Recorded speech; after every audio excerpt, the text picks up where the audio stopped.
Good morning, people. I am so excited to share with you a new tip. Now, this is an experiment for me. So I put on a set the other day, and the set that I had with it, I wanted to change it out. So I have this set from a long time ago. It was one of my very first sets I bought, and I put it in a Ziploc bag.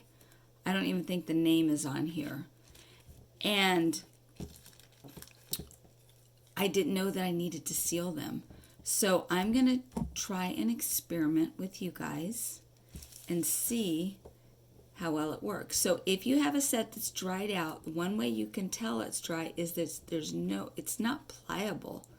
That is so stiff. I mean, I'm having to really push, and side to side, I just creased it. I get very little.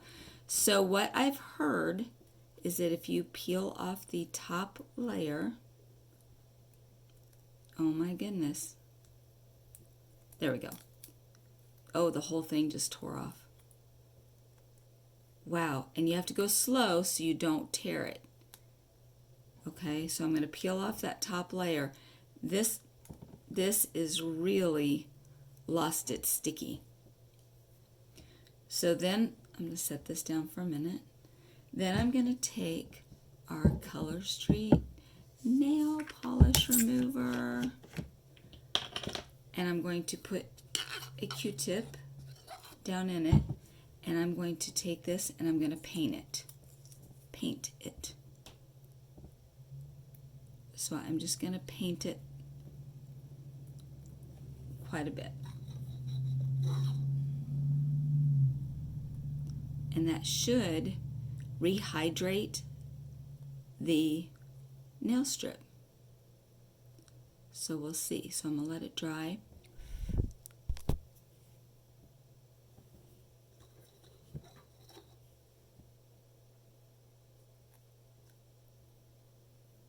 And then paint it again. So I'm going to do that 2 or 3 times. So what I recommend is you don't put it in a Ziploc bag because they won't seal. So that's dry, or fairly dry. So I'm going to see if it's a little more pliable. Oh yes, much more. I'm going to see if there's some sticky to it. It's better, but it's not complete.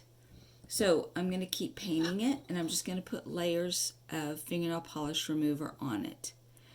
And just keep doing that. Here's another tip that I have heard will work, but I haven't tried it, is put a little bit of polish remover in a glass dish and then swirl it around and kind of dip the nail strip down into where it was. So like, don't dip it down into the whole amount, but like where the residue is on the bottom of the bowl, and you can do it that way. Of course, if your nail strip is dry, it really doesn't matter what you do, you're not going to ruin it. So right there, I put too much. I got a little bit too much, and I took off the color. That's okay. So I'm going to let that. So I'm going to go ahead and try this.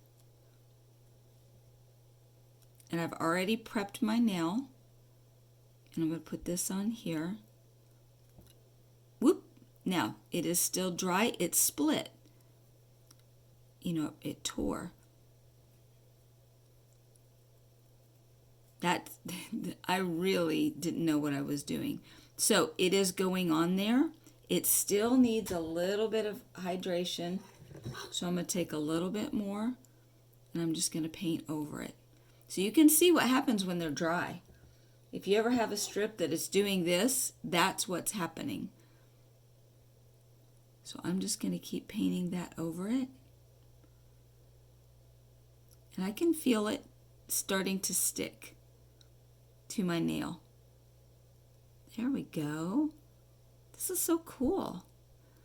Now, is it pliable enough yet to go over the end of my finger? Probably not.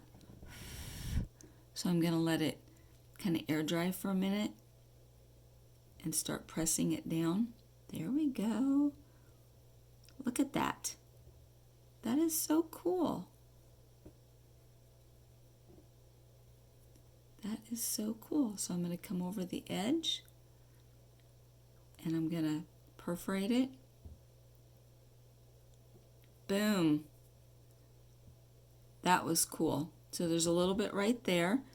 So anytime you have some nail polish that's raised up a little bit, you can just take your Color Street nail polish remover and paint it and rehydrate it. Now I'll have to go underneath here and clean that up. Not a problem.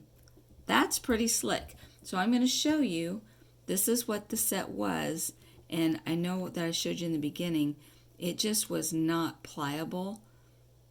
I mean, I'm having to push really hard. Well, I say really hard. You know, that's just not very pliable. So let me get there, better lighting, and we'll see. Ta-da! So if you have one that is dry, go ahead and rehydrate it with your Color Street nail polish remover. Thanks for following along, ladies.